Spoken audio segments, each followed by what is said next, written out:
Hello everybody. Now I am going to discuss about theme 2, Kings, Farmers and Towns, because these are related with political and economic development of ancient India. And our time period is 600 BCE to 600 CE. গতিকে আজি আমি কি আৰম্ভ কৰিম second থিমটো আৰম্ভ কৰিম আৰু এটো কিহৰ লগত ৰিলেটেড আমাৰ প্ৰাচীন ভাৰতৰ ৰাজনৈতিক আৰু অৰ্থনৈতিক বিকাশৰ লগত ৰিলেটেড আমাৰ তিনটা পইণ্ট দিছে এটা হৈছে ৰজা এটা হৈছে কৃষক আৰু এটা হৈছে নগৰ আৰু তাৰ কাৰণে আমাক এটা টাইম পিৰিয়ড বান্ধি দিছে টাইম পিৰিয়ডটো হৈছে 600 BCE to 600 CE গতিকে আমি এতিয়া প্ৰথম BCE আৰু C ৰ কনসেপ্টটো তোমালোকে জানা পাইছা আসলতে কি যে টাইমটো কি হৈছে আমি এফালে গৈ আছো হয় নহয় কিন্তু আমি যেতিয়া হিসাব কৰো আমি কি হয় এইখিনতে আমি ৰৈ লৈছো এইখিনতে আমি 0 ধৰিছো this is 0 from the birth of Christ এফালৰ পৰা আমি কি গৈছো 100 200 300 400 500 600 এনেকে গৈ আছো আৰু এই পিৰিয়ডটো হৈছে কি this is CE for common era ঠিক তেনেকে এইখিনতে আমি ৰৈ লৈছো এইটো পইণ্টত আমি 0 পইণ্টত আমি ৰৈ লৈছো ইয়াৰ পৰা আমি এফালে চাইছো 100 200 300 400 500 600 হলে গতিকে আমাৰ পিৰিয়ডটো হৈছে ইয়াৰ পৰা 600 BCE to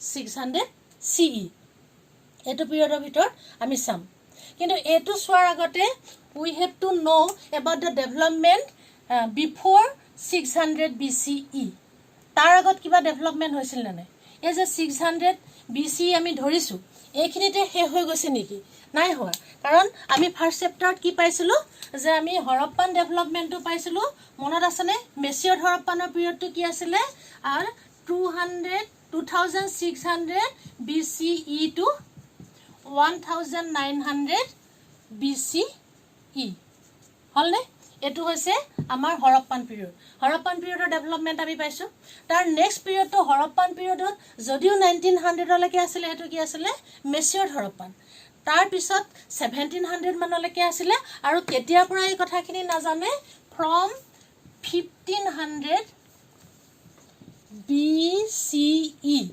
from 1500 BCE people know nothing about the Harappan culture এতিয়া আমাৰ কথা হল আমাৰ পিৰিয়ডটো যদিও 600 to BCE to 600 CE তাৰ আগত আমি জানিব লাগিব যে development from 1500 BCE to 600 BCE তাৰ মানে আমাৰ ষ্টাডি পিৰিয়ডৰ আগতো কিবা ডেভেলপমেন্ট হৈছিল নাই হেখিনি যদি আমি চাও আমি কি দেখিম যে হৈছিল some developments from 1500 BCE onwards Rigveda was composed agricultural settlement emerged in North India Deccan Plateau and parts of Karnataka evidences of pastoral population in the Deccan new modes of disposal of the dead we have the evidences of megaliths গতিকে আমি যদি এখিনি কথা চাও যে কি পালো এই পিৰিয়ডটোৰ ভিতৰত আমি ডেভেলপমেন্ট পাইছো আমি ইন্ডিয়া ম্যাপখন যদি চাও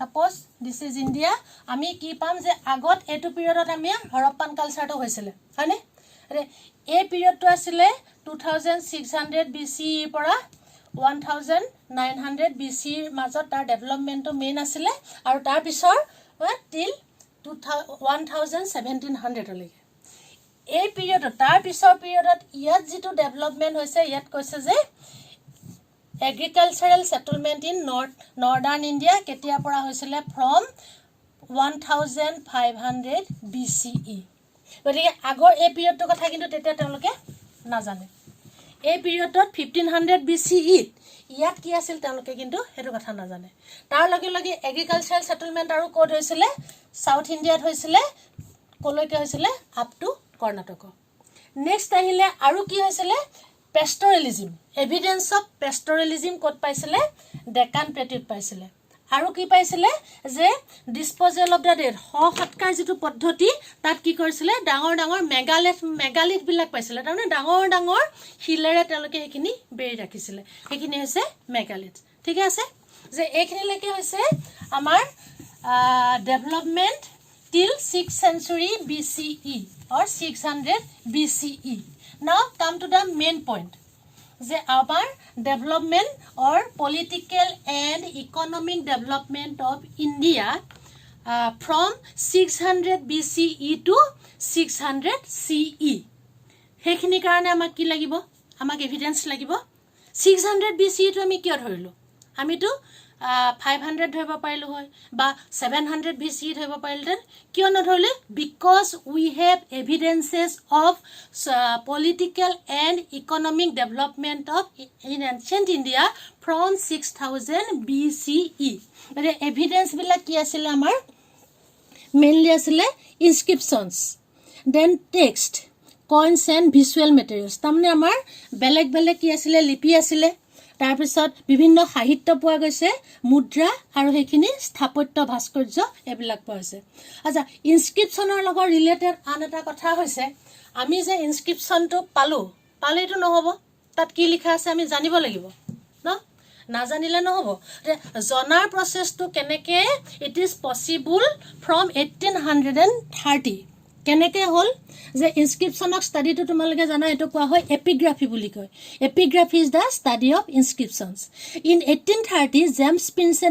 Prinsep deciphered Brahmi and Kharoshthi script দুটা স্ক্ৰিপ্ট আছে এটাৰ নাম ব্ৰাহ্মী স্ক্ৰিপ্ট আৰু আনটোৰ নাম হৈছে খাৰষ্টি এটা ব্ৰাহ্মী আৰু খাৰষ্টি ডেসিফিকেশনৰ লগত আমাৰ ইনস্ক্ৰিপচনৰ ডেসিফিকেশনৰ লগত পলিটিক্যাল এণ্ড ইকোনমিক ডেভেলপমেন্টৰ ৰিলেশনটো কি relation আছে কিয় because Brahmi and Kharosthi scripts used in early inscriptions and coins তাৰ মানে পুৰণি যিখিনি আমাৰ লিপি পাইছিলে আৰু মুদ্ৰা পাইছিলে তাত কি আছিল এই দুটা ভাষাত লিখা আছিল কিছুমান ব্ৰাহ্মী ভাষাত লিখা আছিল আৰু কিছুমান খাৰষ্টি ভাষাত লিখা আছিল লিখাৰ কাৰণে কি হৈছিল যেতিয়া প্ৰিন্সেপে এখিনি ডেসিফাই কৰিলে কৰাৰ লগে লগে বুজি পোৱা হৈ গল তাত কি লিখা আছিল নেক্সট পইণ্টটো চাবা দে ইটোৰ লগত হিটো কিন্তু ৰিলেটেড কথাবিলাক নেক্সট পইণ্টটো চাবা তাৰ আগতে এটা শব্দ পাই আছিলো সেই শব্দটো হৈছে শব্দটো কি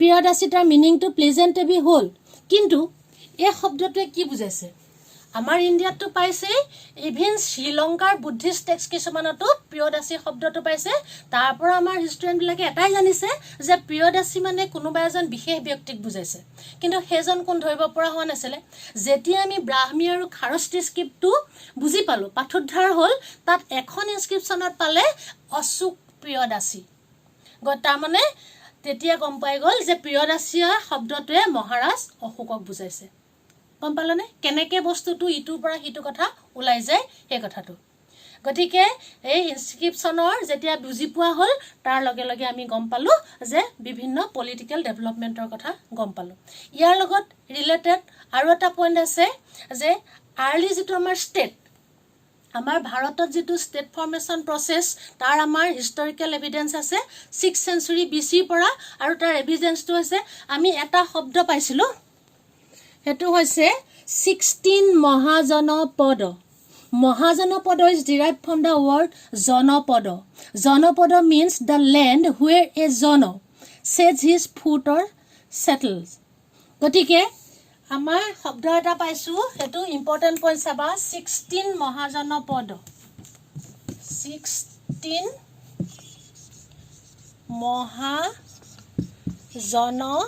মহাজনপদ তাৰ মানে অসমীয়াত হল 16 মহাজনপদ 16 মহাজনপদ মানে এতিয়া এই মহাজনপদটো আহিছে কৰপৰা জনপদৰ পৰা আৰু জনপদ মানে কি যত মানুহে বসতি স্থাপন কৰিছে গতিকে জনপদ বিলাক লগ খাই কি হল মহাজনপদ বিলাক তাৰ মানে একোখন ৰাজ্য সৃষ্টি হল বুলি কৈছে আৰু according to the historians 16 মহাজনপদ stands for 16 small states or 16 small kingdoms of ancient India গতিকে আমাৰ বুৰঞ্জীবিদ সকলে কৈছে যে 16 মহাজনপদ মানে 16 খন সৰু সৰু ৰাজ্য আছিল এইখিনি আমি চাব পাৰা যে সাম ইম্পৰ্টেন্ট মহাজনপদ ইয়াত দেখিবা অবন্তি বৎস কুশল মগধ, পাঞ্চাল, কুৰু, ঠিক তেনেকৈ গান্ধাৰখন যথেষ্ট দূৰত আছে। গতিকে এই যিটো 16 মহাজনপদ, 16 মহাজনপদৰ পৰা আমি তেনেহ'লে কি গম পালোঁ যে political development of India is known from 16 Mahajanapada, and this 16 Mahajanapada is mention in Buddhist and Jain text. তাৰ লগত আৰু এটা ৰিলেটেড কথা হ'ল যে মহাজনপদবিলাক বা ৰাজ্যবিলাকতো থাকিলেই নহ'ব, হ'ব জানো? তাততো কিবা এটা এডমিনিষ্ট্ৰেশ্যন থাকিব লাগিব। এইখিনি কেনেকৈ শাসন কৰিছিলে? What were the administrative system of in this Mahajanapadas? There are 2 types of administration, যে কিছুমানত মেক্সিমামতে কি আছিলে মনাৰ্কিয়েল ফৰ্ম অফ গভৰ্ণমেণ্ট, তাৰমানে তাত ৰজা আছিলে, বেছিভাগ ৰাজ্যত ৰজা আছিলে, আৰু কিছুমানত কি আছিলে most মহাজনপদৰ ৰুল বাই কিংছ, চাম গণজ অৰ সংঘৰ্ষ ৱেৰ অলিগাৰ্চিছ। তাৰমানে কিছুমানত ৰজা আছিলে, ৰাজ্যত ৰজা আছিলে, আৰু 2-এখনত কি আছিলে যৌথতন্ত্ৰ। যৌথতন্ত্ৰ মানে কি? ৰজা হ'লে কি হয়? ৰজা হ'লে এজনেই, হয় নহয়? হেড অফ দ্য এডমিনিষ্ট্ৰেশ্যন হ'ল এজন, কিন্তু যিটো অলিগাৰ্কিত য'ত আছে সেই যৌথতন্ত্ৰত কেইবাজনো মানুহৰ মাজত পাৱাৰটো ভাগ হৈ থাকে। গতিকে আমাৰ আজিৰ টপিকটো কি আছিলে? Kings, farmers and towns. তাৰ আজি আমি ফাৰ্ষ্ট পইণ্টটো চাইছোঁ। যদিও আমাৰ ফ্ৰেমটো আছিলে 6th century BC to 6th century AD, তাৰ আগৰ পিৰিয়ডত আমি চাব লাগিব যে ডেভেলপমেণ্ট ফাৰ্ষ্ট আছিলে ডেভেলপমেণ্ট টিল 600 BCE। তাত কি আছিলে ঋগবেদৰ কম্প'জ হৈছিলে, মানে ঋগবেদ লিখিছিলে। তাৰপিছত আগৰ উত্তৰ পশ্চিম ভাৰতৰ সলনি বা উত্তৰ ভাৰত আৰু দক্ষিণ ভাৰত এইবিলাকত মানুহৰ কৃষিৰ সম্প্ৰসাৰণ হৈছিলে।